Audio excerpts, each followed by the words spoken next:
Hello and welcome to How to Make an App for Beginners. In this video, I'm going to show you how to make an app even if you've never programmed a single line of code before. Now, by the end of these next 10 lessons, you'll have built these apps and user interfaces. And I'll also show you how to put them on your phone so that you can show your friends and family. But more importantly, I'm going to teach you the fundamental skills that you'll need to build any sort of app. So by taking these beginner lessons, you're going to get a really nice and solid foundation in iOS app development. From there, you'll want to grab my free 7-day app action plan where you can create a customized app roadmap just to build your app. You also want to join our active Facebook community where you can get help and support from myself and the team and tons of other people learning iOS just like you, so that you're never stuck or alone on your journey to create apps. Now, the last time I taught this, it was viewed by over 1.2 million people and tons of success stories came out of it. Ton of people created their own mobile apps, as you can see some of them on the wall behind me. Now, I know that's all going to come for you too, but it all starts right here, right now. Are you ready? Let's do it.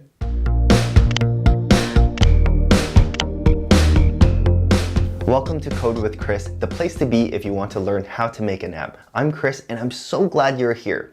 First things first, how do you create an app from scratch? Well, it all starts with a program called Xcode, where you design the user interface for your app and write your code.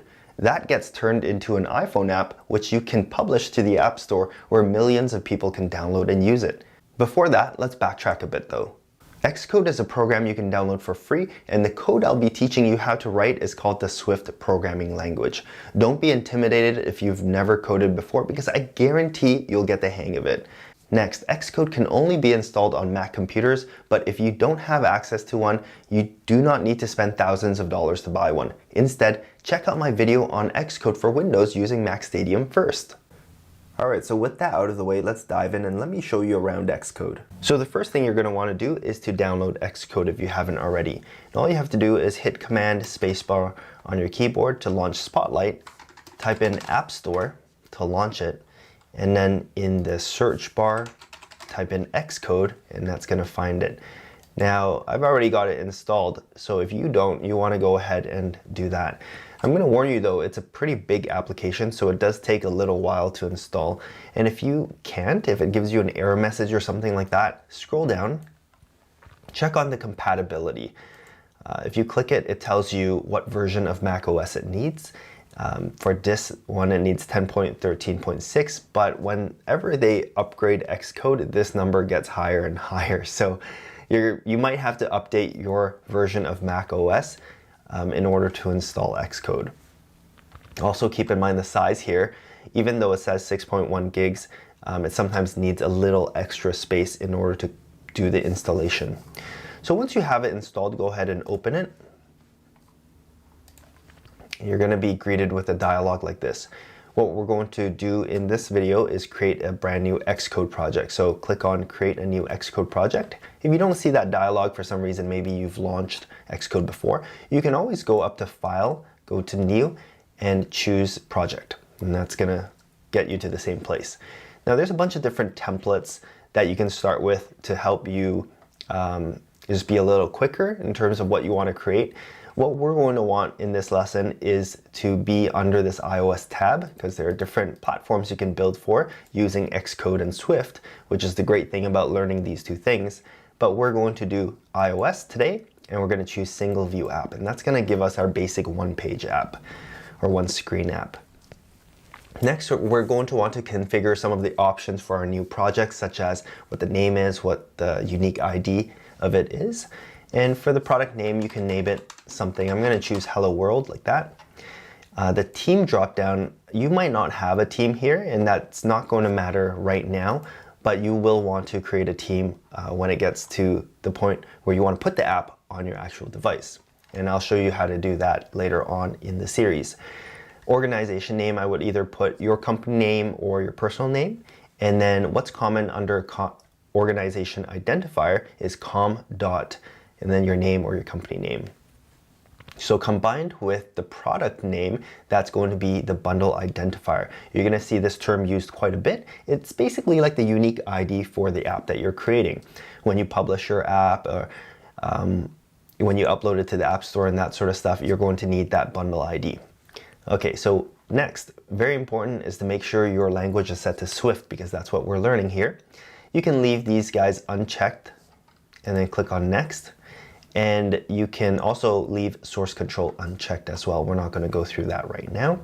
Go ahead and click create and you're going to have your brand new Xcode project. Now it kind of looks intimidating because there's all these checkboxes and drop downs, and this interface to someone who hasn't seen it before is pretty confusing, but I'm going to walk through it with you right now. And I also have a reference sheet for you with a diagram and all the keyboard shortcuts for Xcode, so make sure you grab that in the description below. So we're going to start on the left-hand side of the interface, and this is the navigator area. You'll notice across the top that there are different tabs that you can click. It might not be so clear in the beginning, but these are different navigators that you can choose. By far, the most common one you'll be using is this project navigator, where you can see all of the files in your Xcode project. Now, clicking on any of these files will change what's in the middle. That's called the editor area. So for instance, right now we have this first project file clicked on, and that's why we see all of the project properties in the editor area. If we click on viewcontroller.swift, you're going to see that this turns into the code editor so that you can write Swift code. Go ahead and click on main.storyboard, and this is going to change into an editor where you can customize the screen for your app. We're going to be doing this shortly. This is actually called Interface Builder, so you can kind of get why that name is the way it is. Next, let's go to assets.xc assets. This is where you're going to put all of the images for your project that you're going to use. And then launch screen.storyboard is another sort of interface builder file where you can customize the launch screen. And then the plist has some further properties for your project. So at a high level, those are the files that by default are included inside your Xcode project. Now moving along to the right side of the screen, we've got the utilities pane. And what you see here depends on what you're clicking on inside of the editor area. So it's like a further drill down. So for instance, if we go into the main.storyboard and I click on this white area, which is my view or my screen, it's going to show me further details about that. And in the view controller.swift, if I click on, let's say, some piece of code, then it's going to tell me something related with that. But keep in mind that, again, there are some different tabs with this utilities pane, as you can see up here. So if we go into the main.storyboard, you can see that there are a couple more tabs, and that's because I can configure properties for this element. So it looks like Xcode has experienced an internal error, but usually these are fine. You can just close the project and relaunch it. I'm not going to do that right now. It's fine. Across the top of the interface, you have your Xcode toolbar. Now on the left side of the toolbar, you have some buttons to run your project and stop your project. And then to the right of that, this is actually a drop down where you can select the destination on which to run your project. Now, if you plug in your phone, you can actually select your phone from that drop down. But if you don't have a phone plugged in, don't worry, because Xcode has a bunch of simulators where you can run your project on, and it's going to show it on the screen. We're going to do that in just a second. In the middle here, you have your status bar. It's going to show you what's going on with your project, what it's doing right now. And then on the right hand side, there are a couple of more controls here, which we're going to get to in a second. But in the rightmost part of that toolbar, you're going to see these buttons, which are really helpful to you right now. It's just to hide and show these different areas that we're talking about. If you click this middle one, you'll notice that it brings up this little tray down here that we really haven't talked about yet.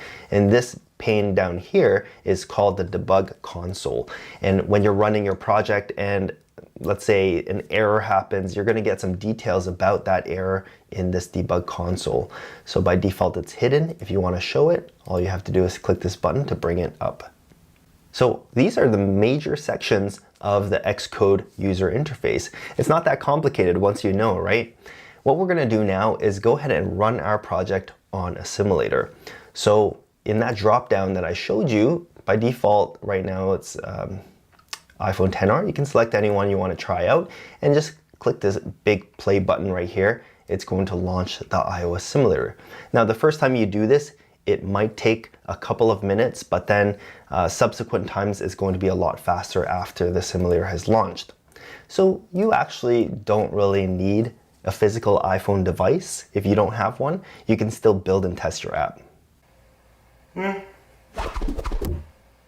Now there's one quick thing I want to mention, and that is if your simulator is way too big for your screen and you can't see all of it, you can actually scale it down. So you can either go up to the menu of the simulator and choose, physical size or point accurate or pixel accurate. You can use these shortcuts, Command 1, Command 2, or Command 3 to change the size of the simulator that you see. So just a handy tip for you in case the simulator is way too large for your screen. So when your app has launched, you're going to see this white screen, and that's because we haven't really added anything to our app yet. But before we do that, let's talk about how that Xcode project turned into this app that I'm seeing in the simulator. This top layer is the view. It's the screen that the user sees. Now you can configure this view from the main.storyboard file in your Xcode project. The second layer under that is called the view controller. Now this code file is responsible for managing the view. For instance, when the user taps on the view, it's going to let the view controller know, and then you can write code inside that view controller to handle that tap, to either run some process in the background or maybe display some new information on the screen. You get the idea. Now this view controller is represented by the viewcontroller.swift file in your Xcode project. And as we said before, if you click on that file, the editor area turns into the code editor where you can write Swift code to manage the view. Now, if your app has multiple screens, in most cases, each screen is just going to have its own view and view controller. Now let's go back into Xcode and we're going to stop our project and we're going to add something to the view so that there's something to see. Let's hit on the stop icon right here and then click on main.storyboard so you're seeing the interface builder. And now I'm going to introduce you to this button here called the library button. So if you click this, it's going to bring up a list of objects or UI elements that you can add to your view. Type in label to search for this guy, and all you have to do is click and drag it onto your view like this. Now you're going to see that label on your view right here. Now, you can drag it around and you can position it, but that's not really going to do anything because Xcode actually has its own way of positioning and sizing layout items.